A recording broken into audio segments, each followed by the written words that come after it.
unless you have Streamlabs Prime. Again, if you're gonna upgrade, there's a discount code in my description, but we're not gonna use Streamlabs Prime in this video. So let's go to the next thing, virtual webcam. You can just skip monitor.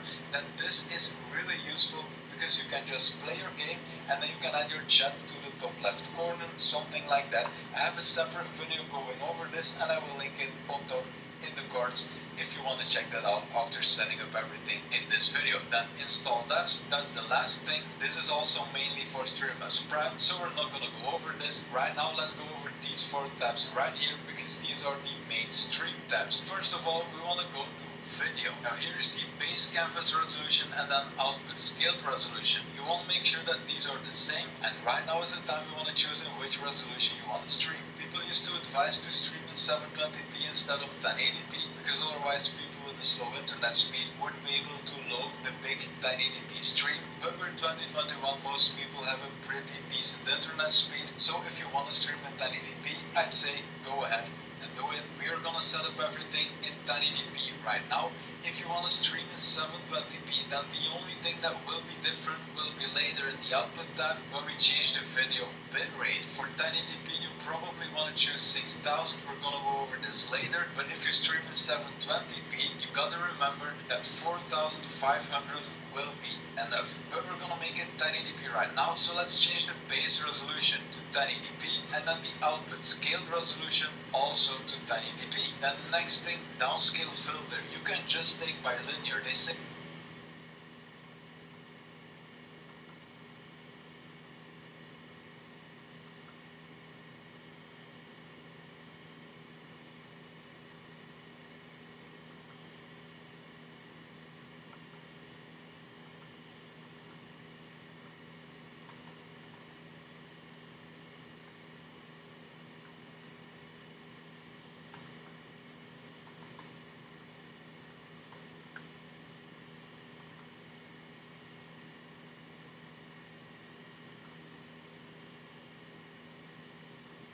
it's fast but blurry if scaling, but since we're not scaling that doesn't matter, so we can just choose bilinear. Then the FPS type can be common FPS values, and you will probably want to stream in 60 FPS because that's much more smooth than something like 30. If you have a really slow PC and you can't handle the stream after setting up everything, you might want to consider going to 720p instead of 1080p, and then if you still can't run the stream, you might want to consider changing 60 FPS to 30, but know that it will be less enjoyable for people to watch your stream in 30 FPS because it will be kind of weird to watch instead of a smooth 60 FPS stream. Then next we have the audio tab. Now right here, desktop audio device, when you set this to default, it will take your PC's default device. So when you right click on your sound on the bottom right and then you go to open sound settings, right here you will see your default device. For me it's my headset right now. This is perfect. Streamlabs OBS can take my headset, but if you want to choose another device, you just select your device right here.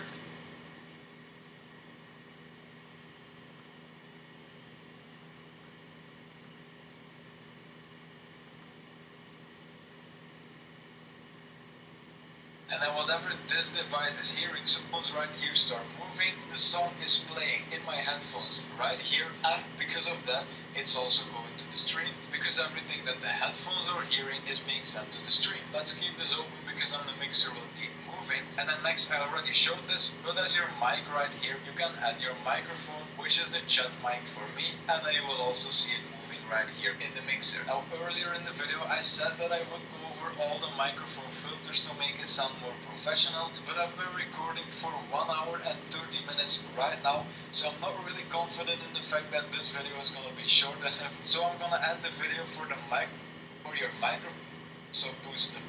So let's go back to the settings. We've gone over the audio tab. Now it's time to tackle the streaming tab and add settings for recording. If you want to set up the recording setting, on your video, this is a track that will be used for your stream. So for every will not be going, it's enabled. Let's close 6.4, which is graphics. Wait, this is in bits per second, not megabits per second. We need multiple. So this way you add your internet explanation for the bit explanation. If you add a number,